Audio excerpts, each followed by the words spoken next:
You're listening to Out There, and today on air with you, you have Toby and Ren. So just for those of you who are only just tuning into us, we're a youth radio podcast show that's here to discuss issues, topics, and events relevant to youth in the Macedon Ranges area. And this week, we're going to talk about LGBTI groups and events. So to talk about that, we have Mes Lanigan and Charlie Bracey. We only call her Charlie. Yeah. Okay. Char. Well, we've got Charlie.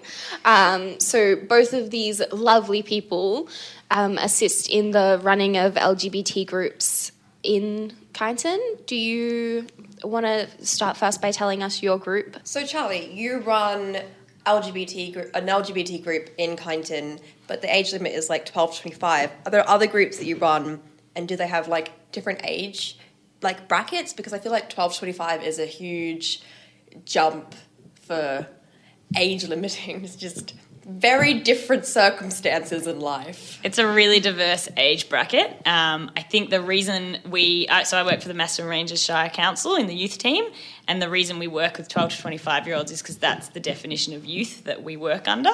So we're funded and we have to provide something for everyone in that age bracket. It's really hard to resource heaps of spaces. So we run an autism spectrum disorder group in Wood End, and that's also for 12 to 21. We cut that off. And then we have a generalist youth space in Kyneton and Gisborne, which are 12 to 18. They're just high school, so we bracket them in to just young people in the high school age range. You don't have to be attending high school, but we keep it as year 7 to year 12. Yep. Last year we trialled a young adults group, so 18 to 25, because we realised that age bracket is quite different to those young people at high school. Did you meet at the clubs? Well, I guess we tried to promote linking young people back into the community, and so we met at the neighbourhood house. We had dinner once a week, and the idea was that they, as a network, planned their own social activities outside of that time. So it wasn't about us telling young adults what to do. It was about us linking young adults together so they could plan their own things, and that was pretty important. But I think, back to your original question, Ren, it is really hard to juggle 12 to 25, 12 to 21, or 12 to 18. But it's all about group expectations, putting a bit of responsibility on the older young people in the space to really become mentors and leaders in that, and to really nurture the young people, so we're role modelling good behaviour at all times. I would also like to know about the groups that Mes runs within the Macedon Ranges with young people and what they're about. Thank you. As you know, we run a group called House of Awesome because these two lovely presenters also have attended House of Awesome. So House of Awesome is run once a fortnight at Cobaw Community Health in High Street, Kyneton. And it's in the afternoon after school hours, so 3:30 to 5:30. And it's a little bit different to the YEP program that Charlie does. So Charlie runs, I suppose, would be sort of like more of a social, how would you describe what you do, the activities that you do? Yeah, so the program's called YEP, which is Youth Engagement Program, and it's all about engaging young people in the community and with each other. So it's about pro-social aims and outcomes. Connection, yes. And so ours is kind of similar. So it is about developing social connections, but it's also working on projects such as a podcast, for example, and running events and really youth leadership and encouraging young people to step up in the community. So people that have been in the group for a long time. Last year we had a Pride camp, and a couple of people that have been in House of Awesome for a long time were youth mentors on that camp, and they are also going on to have some other opportunities. So, for example, we'll be presenting at a conference in Sydney in a couple of weeks. So we have lots of opportunities that we have for the young people to have their voice about their experiences being LGBTIQ. So that's the House of Awesome. We also run school groups called Pride Crews. So we have 2 Pride Crews at the moment in our region, one at Kyneton and one in Gisborne. And it's similar. The young people are encouraged to run events and hold awareness-raising activities, and it's all about inclusion and showing that we want to include and celebrate difference. So difference based on gender and sexuality, and any difference based on diversity, actually. So yes. So the Pride Crew, correct me if I'm wrong, is that held at schools? Yes. So what about the schools that don't have Pride Crew? Is there any way for students that are listening perhaps that would want to start something up like that at their school? Is there an opportunity for that to happen? There's actually a lot of schools in the area that have groups Just called... not through Cobaw? Yeah, just not through Okay. Cobaw, and that are called book clubs. And that's the LGBT group, and they just call them book clubs, and they meet in the library. That's pretty cool. You probably just totally outed the program. I mean, it's all they can call them. Yeah. But I totally outed that program, but I really love it. I love it's just book clubs. Like, which book club is it? Because there's 7 book clubs at this school. It's like, can you tell? Guessing game. I mean, that's a really cool idea for kids that want to go support that stuff but don't feel comfortable to within their school. And some groups are called standout groups, so they've been supported by Safe Schools Coalition. So there are schools that have those. Also, some kids can actually connect through their wellbeing team. So most schools will have a wellbeing team. If they're not sure who they want to connect in with, they go and speak to someone from the wellbeing team. They can either connect you to a book club or another sort of group. My high school had like a gay straight alliance, and if you wanted to go, you had to like leave in the middle of class at a certain time. So everyone knew that you were going to the Gay Straight Alliance, and it was like the most ridiculous thing ever because it was a very like not happy with gay people school. Well, we hold ours at lunchtime and we provide food. So today, because it was cold, it was a hot chip day. Generally, we do try to be healthy, but today was just one of those. I have a question because this is kind of important to me, and I have seen this in some of the groups that I've been in. Do you ever see any, like, is there ever any discrimination within the LGBT groups or any of the youth groups? Absolutely, definitely. So, like in any group of people, there's going to be discrimination. So, just in an LGBTI, so lesbian, gay, bi, trans, gender diverse, any of those groups are going to have discrimination just like groups outside of that. So, it could be discrimination based on sexuality, based on gender. It could be discrimination, it could be discrimination by the LGBTI people against people who identify as heterosexual. So, there's lots of opportunities for us to have those sorts of discussions about inclusion and in general. But yeah, when I was in one of the Pride crews, at the time I wasn't out, and a lot of my friends were straight, and I was told that I shouldn't be a part of the Pride crew because I was not LGBT, which is really disheartening. And I know that is similar for a lot of people. Like, if you're like asexual or heteromantic, why are you a part of this group? And it's like, that's not... I think that's a really good point, and we've made a lot of efforts since then to make sure that everybody feels included.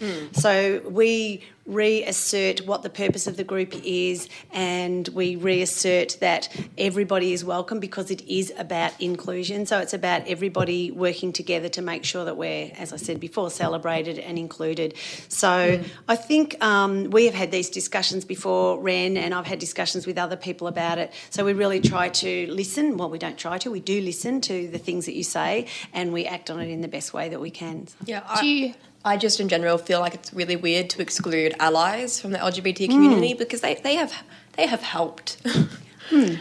Charlie, do you have anything to add on to I think this? Mez is covering it. Yeah, really covered it very well. I think it's always a good opportunity in a safe space with structure and leadership to really break down why that discrimination is happening and have conversations about it. And it's a nice way to educate people. It's obviously something that I'm sure Mez agrees as well, that it's not tolerated. And if a conversation isn't productive around it, then the young person who's being discriminatory would be asked to leave and come back when they're ready to be open and more caring around everything. But I do like to see it, try and frame it as an education opportunity so that we can really change some of those mindsets and really help people become, as accepting of diversity as we hope everyone will be one day. I think that, I personally find those conversations, honestly, as someone that doesn't discriminate within those groups, at least I'd hope not, I find those conversations really interesting because I'm definitely, a big voice on the side of, well, hold on a second, you come here expecting support from us, but, you're not willing to give it to this other young person. And I really think that it's a chance to readjust the mindset of young people that I think lose touch with the struggles that they've been through and think it's okay to put someone in that position. And I think that, as someone who definitely needed that conversation when I was a lot younger and didn't get it, I think that it's really cool that within these groups, like, you guys offer support before just being like, dude, you need to get out, like, you're being rude. Like, instead you're like, why don't we learn from this? And why don't you hear from other young people? And why don't you understand, like, from other young people how that's making them feel? Moving on with discriminations within group, I want to know if like people believe it's appropriate or like all right for a cisgendered person or a heterosexual person to run a group. And cisgendered means they identify as the gender they were born, like they were assigned at birth, and heterosexual means they are sexually attracted to the opposite sex. Would you like to take that one, Charlie? Well, that's interesting, Rem, because I run a group and I am a cis heterosexual woman. I got challenged a lot. My first group, everyone arrived and I walked in and I must look very straight and female because it was the first thing anyone said to me. What are you doing here? And I guess ideally I would love to provide as many living role models, living shared experiences with the group members as I can, but living in a shire of not that many people, it's not something I can target advertise for. We don't have the resources to employ people constantly. We've tried it, we've had a few, hasn't always worked out for heaps of different reasons. So I don't know, how do you think the group runs on Friday nights? Really great. I went to another group though in another shire, and it was run by a cis het woman, and it would have been completely fine, except she wasn't an ally. She had no idea what she was doing. She had no experience in anything LGBT. I don't even think she really knew like how to talk to kids. It was really, really awkward. It's like, you can be cis het, but please be able to talk to children. I think that's really interesting. It's a really interesting question, and I think you kind of answered it, Ren, in the sense that people have to know about what they're doing. They have to know their work, and they have to know the target group and their audience. So I think it's not about, you can't judge someone's ability to manage a group based on their sexuality or their gender. Yeah, I think it's a lot more to do with your passion towards the industry, because Charlie, like working in youth services, I'm guessing that you're passionate towards helping young people in community connections. Yeah. So like LGBT people are just another section of that. Like to you, I don't think that you would like. I mean, obviously, like we come with a bit of a different fashion sense and a lot more openness about sex. A little bit louder as well. We're a lot louder. Yeah, I don't even know really though. We're not that loud compared. Like I think we think we're a lot more special than we are, but. Like, I think that it wouldn't really factor into you that it's that different, because to you it's just like more young people that really want help connecting to the community, that you're there to facilitate that. And I also think part of the model we run off with our youth spaces is that they're youth-led. So it's not me coming to the table saying I'm the expert in this. It's really me with a set of keys and a budget to feed you. And it's what you guys want the space to be, and you're the experts in your own experiences, in your own lives, and where you want to get to. So as a facilitator, I think me being cis and heterosexual doesn't impact in that setting. But yeah, I like, it is always something that we're conscious of providing real life experiences that are shared with what you guys are going through, because that kind of mentoring is invaluable. And we look at other ways we can try and tie that in. And the other thing is, I think this gives the young people an opportunity to educate the people that are facilitating, because I know I have learnt a lot. So I identify as cisgender, however, I'm a lesbian cisgender woman. And so for me, Wouldn't have guessed. Oh, rude. If you can't see, Mes is wearing the brightest colour of purple today, and it looks wonderful and matches that necklace brilliantly. And your earrings. And everything just matches. It's so coordinated. Is it wear it purple day? Like, that's Thank what it you. looks like. I just love purple. You can't half tell. But yeah, I've learned a lot about trans issues, about gender diversity, and lots of different sexualities. I've learned a lot since being in this program, and I've learned from the young people such as yourselves, and I've really felt privileged to work with young people. I think to allow people in that don't have your experience means that you're actually sharing and broadening knowledge. While we're on this, I remember... Well, I wanted to make sure that... Yeah, that's fine. While we're on this, I remember recently we were at the LGBT... Why there aren't transgender people running the trans groups, and how, like, our workers don't... Like, they were concerned that our workers wouldn't have the relevant life experience to deal with our issues. And I strongly disagree with that, because I think, like, I definitely find that it's, like, the more someone has personal experience, the less that they tend to realize that the young people aren't all going through the same experience, which is what, like, I know personally that if I came to Mes and was like, I really need a binder, like, Mes has never personally had to buy a binder, I don't think, but I'm pretty sure that she would do everything into looking into those, like, the options for me, which is, like, a lot more than I can say for a transgender person, because I definitely think that if I went to a transgender adult and said I need a binder, they would go, this is the best store, at which point I'd be like, well, that's cool, but I don't have $70. I also think a really good way to maybe look at it is, people that work in the housing sector haven't all experienced homelessness. But if you have a passion for helping people and working with people for the best outcomes, you're probably going to be pretty good at your job. I don't think living through that experience necessarily means you're qualified. Yeah.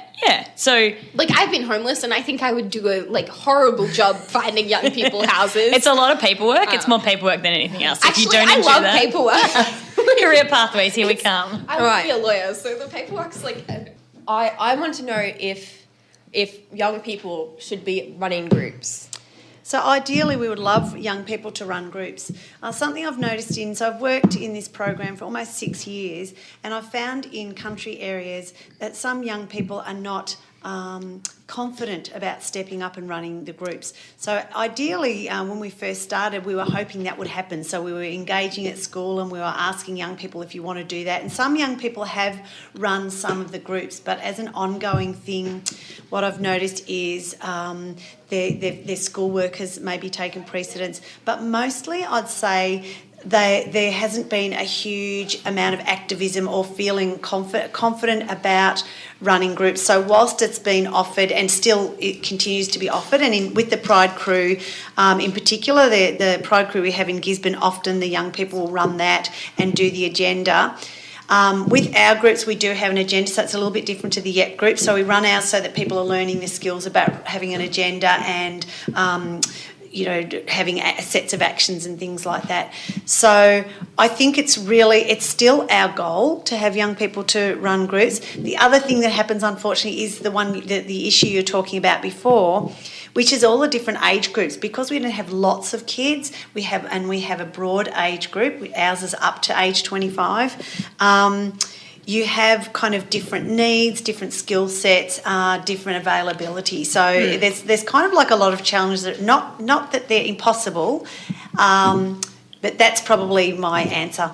Sorry. I know that personally I would love to run a group, and I'm a young people, but my only drawback is it's a lot of my time and I'm not getting any compensation, and that's my only problem.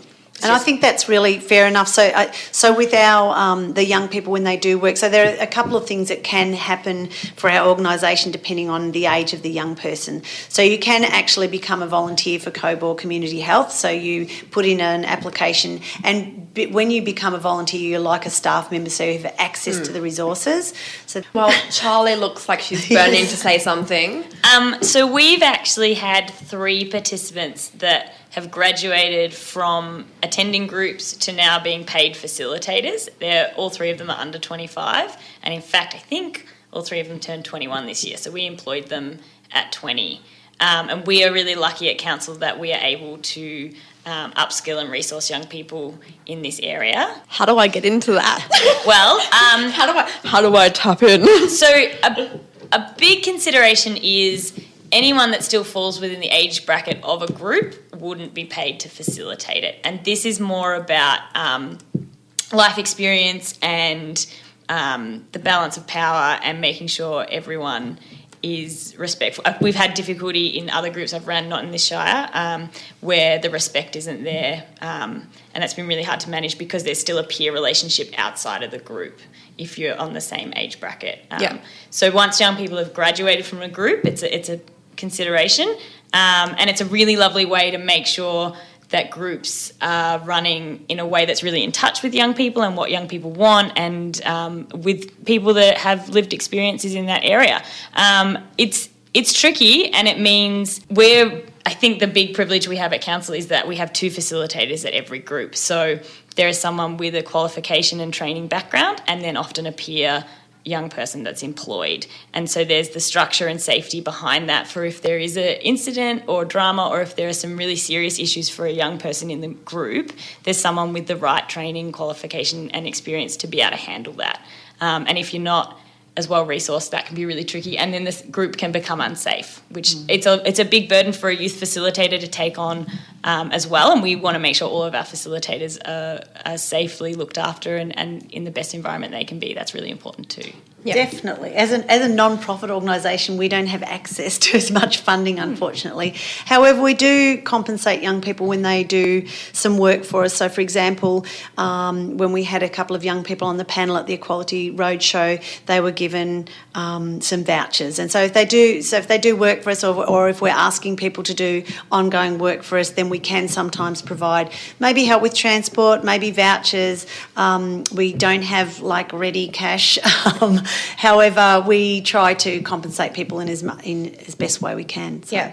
Well, In relevant things, I know from Kieran just won some art supplies from the People's Choice Award at the Art Gallery. Yeah, woohoo! Wasn't that exciting? It was. Yes. Great. all right. So we're talking about compensation and we're talking about money. So I want to talk about the funding and the resources that these groups have, and where do you get them, and like why do you What have them? can you spend it on? Because Yeah, I mean, what can you obviously spend you it can't on? go and spend your funding on like illicit substances. Yeah, you probably It's a good can't question. go out there and buy me like 2 binders. So that's a Though really good that'd question. be pretty cool. I would love that. And we do have very limited funding. Our funding is from the state government. Primarily, we have a little bit of funding from other places, but primarily from the state government, from the Department of Health and Human Services as part of the Healthy Equal Youth Project or partnership.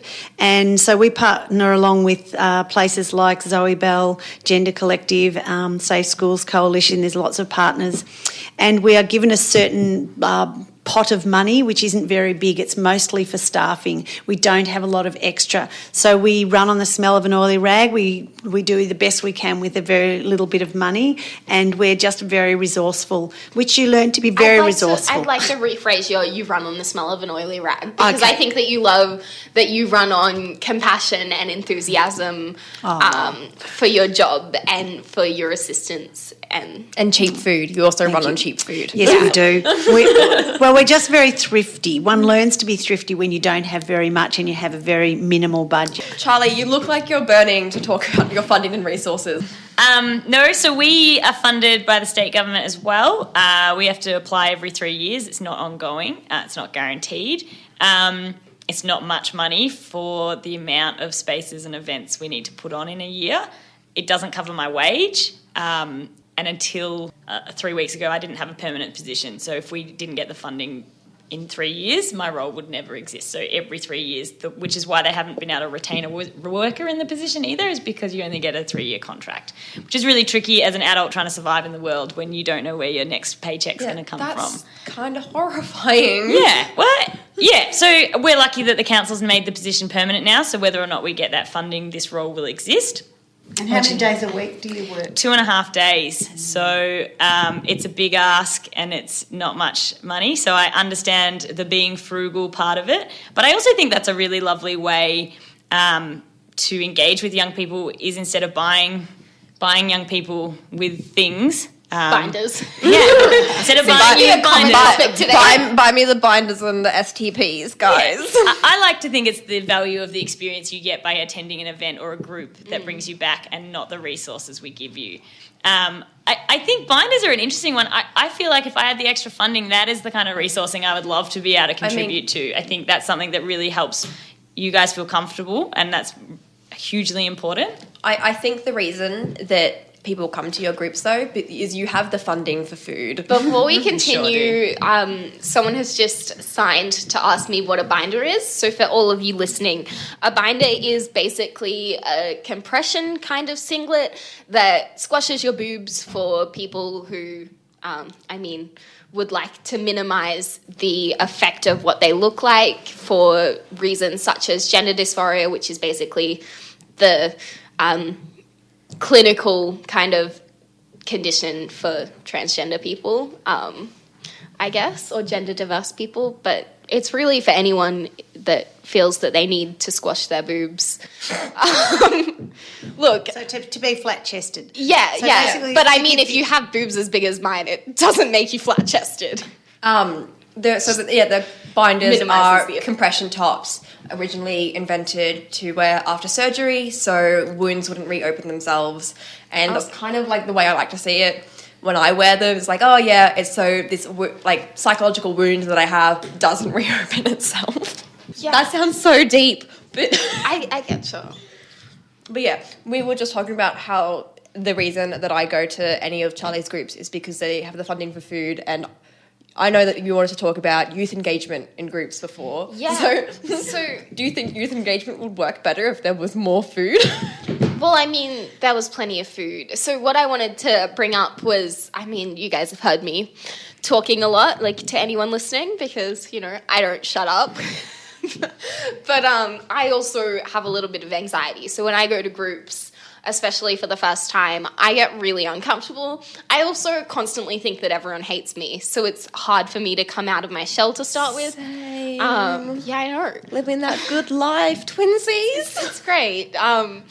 But I was wondering, like, for Charlie and Mes, how they get young people to engage once they start coming along.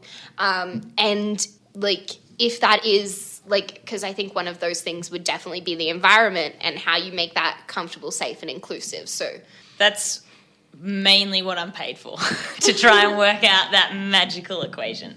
I think the environment is really important. So making sure visually the space shows that everyone is welcome and included is really important, and that's using colour and posters and wording and messaging, making sure it looks like it's a space that young people are welcome to be in. So I'm really lucky that we do hold the Friday night group in my office, but my office is painted fluoro green, has a chalkboard wall, fairy lights, couches in the middle, and beanbags, which I think doesn't say corporate office, definitely says more youth space.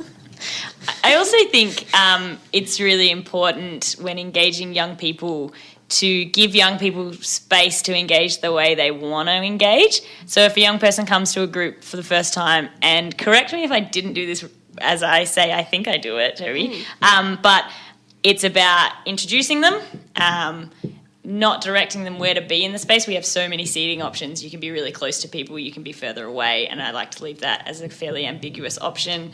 And then I like to try and sit back and see how that young person engages with the group. And if after a while they're not engaging, I like to try and offer options of how to engage. Do you want to pick a song? Do you want to be in on this conversation? Or can I offer you this art activity?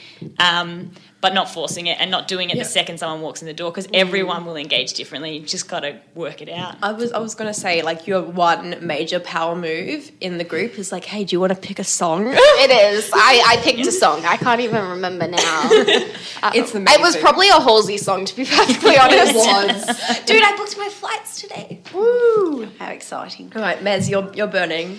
Come on. So I guess what we do, because it's slightly different and ours is more like an agendered kind of group. Agendered. Oh, yeah. Yeah, it's the gay agenda. Agendered. It's the gay agenda. Gay agenda.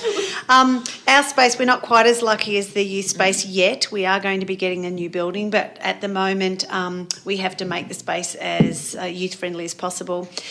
We do a lot of circle work, I suppose you would call it, which is we ask people to sit in a circle so that everybody can actually see each other and hear each other. And there's bean bags. And there's bean bags. And everyone can have tea and coffee. Yes, definitely food and drink is the most important thing at the start. But then we give everybody an opportunity to speak about what they've been. We just call it like fortnightly reflection, what's been going on for them in the last fortnight. And it gives everybody an opportunity to speak, but you don't have to speak if you don't want to. And you get to know a little bit about people in the group, and that's when a lot of the conversations start. And it also gives us opportunities to work out what are the most burning issues. So a lot of the young people will talk about what's happened in the last fortnight. It might be something like, oh no, I couldn't get a binder, I don't have a binder that fits me, or my binder's really tight and I've been told that it's too tight and I need to, have more breaks. So we might discuss things about binders, or we might discuss some discrimination somebody has experienced, and it often brings up things for us. And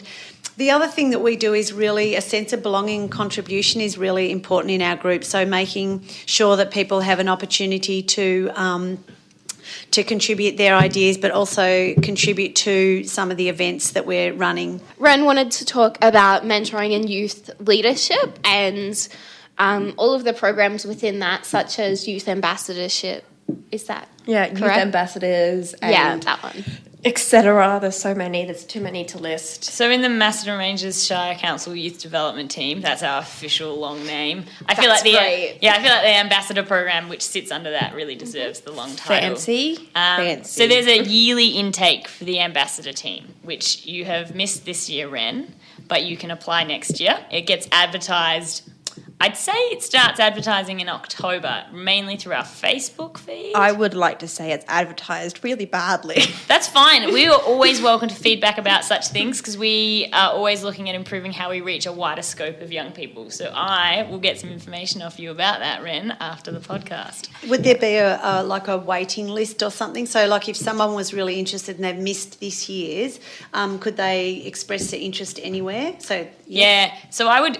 All of the information is either on the Macedon Ranges Shire Council web pages, Which is www. just Google Macedon Ranges Shire web pages. It's the first one that comes up. I mean, honestly, if you're looking into this, you're probably a young person, and I'm going to suggest you know the internet better than me. Yeah. If you know how the internet works, if not we believe someone in you. that does. But when they get to the Macedon Ranges Shire Council page, what do they look up? Is it youth or...? Yeah, it's youth. And then there's programs, and you'll actually come up with Dave Hale. That's the name you're looking for. There'll be a phone number and an email address. Ren, I believe you already know Dave anyway. Nice. And Dave runs that program. It's a 12-month program, and I'm not going to pretend to know in fine detail exactly what happens, but it's my understanding that they are a minimum of monthly meetings, but sometimes more, and they engage in a project that activates some sort of change, so implementing something or changing something, and it takes a leadership role across all of our programs, so you can be involved in our events, you can be involved in other things that we offer. Exciting. Yeah, it's a really cool program. Lots of people transition, so Live for Life is one of our other programs, and young people in year 9 and 10 help facilitate the mental health program we run in schools called Live for Life. And a lot of young people find that they finish the Live for Life program and then want to transition into ambassadors because they've enjoyed learning about public speaking and the leadership skills involved there. And this is the next level up and how to be a leader in the community and in a broader sense. And I know that they have camps. So next week I've heard, Charlie, that there's going to be a camp for youth leaders in Lady Northcote camp. Yeah, in Bacchus Marsh we're going. It's a YMCA camp, so it's Tuesday, Wednesday, Thursday. It involves the Live for Life crew, the youth ambassadors, the Music in the Sticks program, and some of the co-designers. We're writing a 10-year youth strategy, and we've employed 10 young people under the age of 25 to co-design that strategy with us, which is pretty exciting and pretty unheard of. You don't understand how many times I've heard that speech. On the topic of youth camps and youth leadership, Ren and I are attending the You Know Why camp with YMCA. For those of you who don't know, it's a youth leadership camp that you can nominate yourself for. I think it's closed now, obviously, because it's in a week. But it's a 6 week, 6 day, 6 week, I would die, 6 day opportunity where they take you to their camp in Dewa, I believe it is. I don't know much about the camp. Can you Yeah. tell me about who are the young people that are going?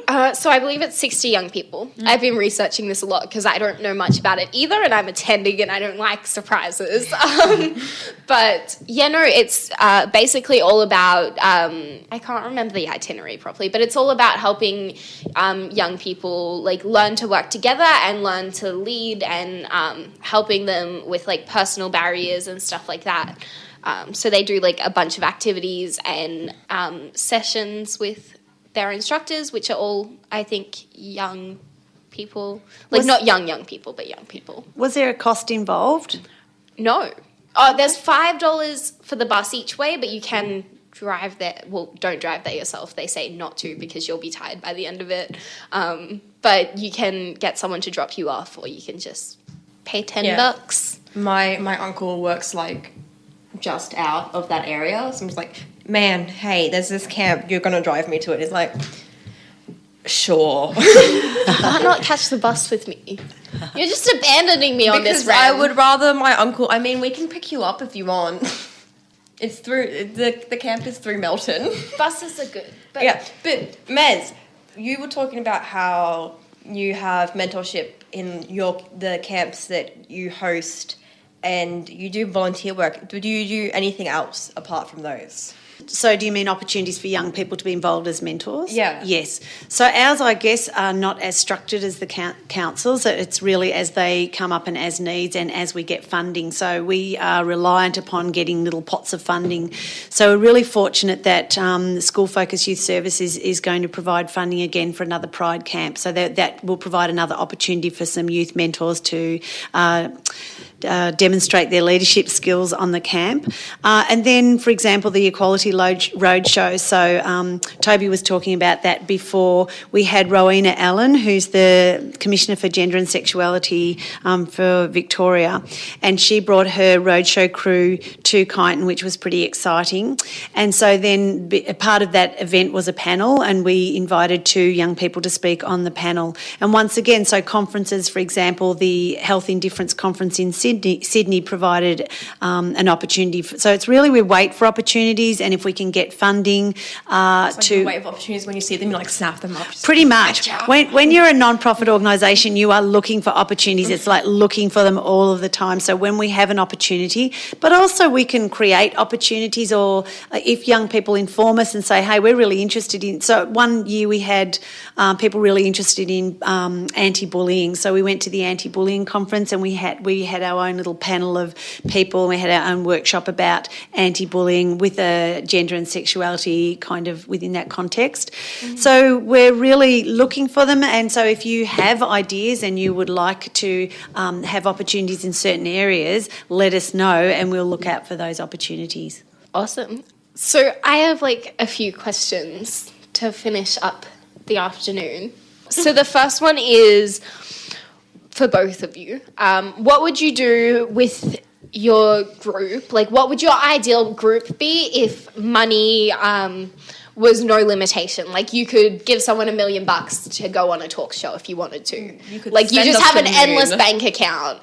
What would you do? God, that would be I know great. immediately. Yeah. I would throw it back, which is what I often do with the young people. I would throw it back to the group, the people that I'm involved with or who want to be involved. What do we want to do? So I would ask them, what are you interested in doing? What's it possible? So if we had an unlimited amount of money and I had some say in it, I'd like a completely different building, a completely different space where we had like lots of outdoor area. We had like barbecue. We had outdoor equipment like the Woodend Children's Park, which we've been to many times. Pardon? Visiting is a youth space in Brisbane that's just like that.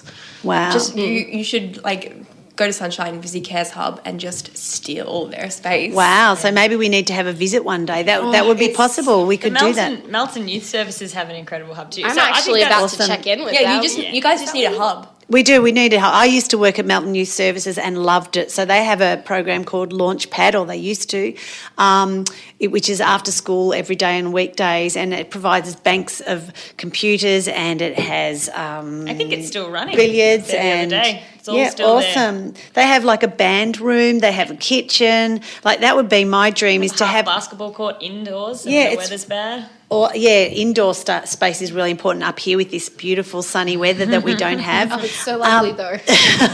So You're all complaining that it's not beautiful and sunny, but go up to Queensland, it's still like 30 degrees. Yeah, I mean, too at hot. the moment it's between like 19 and 24 degrees and it's windy, and that is my favourite weather. Awesome. So I am living. You are for in this. heaven. Fantastic. That's great. But so all weather, and also I'd like really more inclusive things like inclusive bathrooms, toilets and so on. I'd like people to be able to come and have a shower if they want to, be able to come and just have access to some basic food if they want to. And make sure, so we have got funding from the government for a new building for Cobaw Community Health, so we don't know what that looks like yet because we have many programs. But ideally the space will be used by lots of different people, and people will feel welcome and they will feel safe, and it's really easily accessible regardless of your ability, regardless of your gender. You know, it's really a very welcoming space. I think something that would be lovely if money wasn't a limit would be to be able to do targeted advertising. So when you advertise jobs, you can pay to get exemptions for why you're targeting for specific people to apply, but that's costly. And I also think it would be wonderful to pay group members to sit on an interview panel and employ their own facilitators. I think, and I guess, and having more resources to upskill young people. So offering traineeships or bringing people in to run courses and stuff. That's the kind of financial stuff we can't afford, but that's probably a big gap in the market that I'd love, you know, if as a group you were all like, we want to be baristas. I going on from that idea, I would, in Macedon Ranges, I would really love to see like a commercial kitchen that just everyone can use, because they have that in Sunbury, and they like a bunch of community volunteers come and they cook once a week, and it's amazing. I think honestly, but I would love the ability, because I'm living like a shared house situation, to just go to a commercial kitchen and just bake, because I can't really bake in my home. Can I just say, for people that are listening that might not know about the Macedon Ranges, the Macedon Ranges doesn't have like one main central town. So we have talked about Kyneton a little bit, but we also have Gisborne, Woodend, Lansfield, Romsey. There's a number of townships, but not one main sort of really huge centre. The other thing is that we're about a third of the Shire is rural, so we have a lot of people that are living kind of outside of townships. So I guess why I'm saying this is because when you're talking about what would you have, and I sort of said throughout before a bus,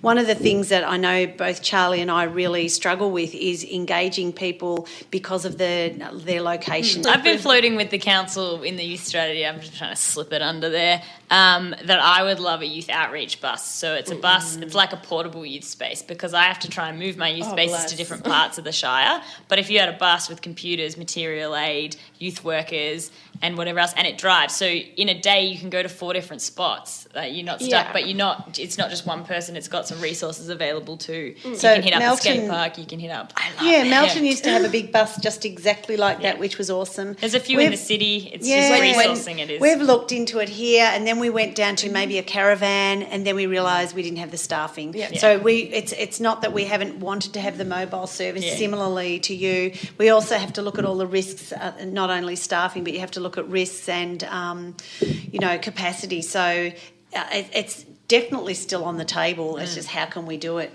Charlie has to leave soon, so I think Ren is going to ask the final question. I just want to know, what is the favourite part of your job? For me, the young people I get to meet. I feel like I meet young people from all walks of life. Well, I mean, I'm pretty amazing.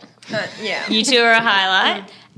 No, but young people come from all walks of life and all different experiences, and I'm in a job where I'm super lucky that I learn something new every day. I get to engage with incredible people that have heaps to offer, and I get to share new experiences with them as well. I feel really lucky to have the job I have. You have an amazing job where you get to have amazing conversations and new conversations with new people all the time. In saying that, we're not trying to make youth work sound like a walk in the park, because it's definitely a very challenging job. There are days I go home and have a big cry and eat a block of chocolate and I'm just going to start again tomorrow. But that's not the norm. That's not my everyday. Yeah. There are so many beautiful moments that I get to share, and I don't sit at a computer and crunch numbers all day. Like, there's a terrible paperwork side that goes along with it, but there is heaps of time out there. That's what you get students for. Yeah. Where I'm doing life experience stuff with other people, and that's awesome. And for me, it's about the sense of energy and optimism. I love working with young people. I feel like young people still have so much optimism. So, I similar to Charlie, though, I think that we're really privileged to work with young people and to be able to support people to do the things they want to do and learn the skills that they want to learn. And we get to be asked questions like this on the podcast, and it's exciting. Well, thank you guys for coming, and thank you guys for listening. But I think that's all we have time for today. Yeah. Next week, we're going to be discussing youth independent living skills, like cooking. Not actually. It's actually a lot more intense like that. Like the struggles that young people go through when they're living independently and the skills that they have to learn. We're going to give you a step-by-step guide about how to use your washing machine. Essential. Yes. It's very important. All right. Thank you, and we'll see you next time. Reach out!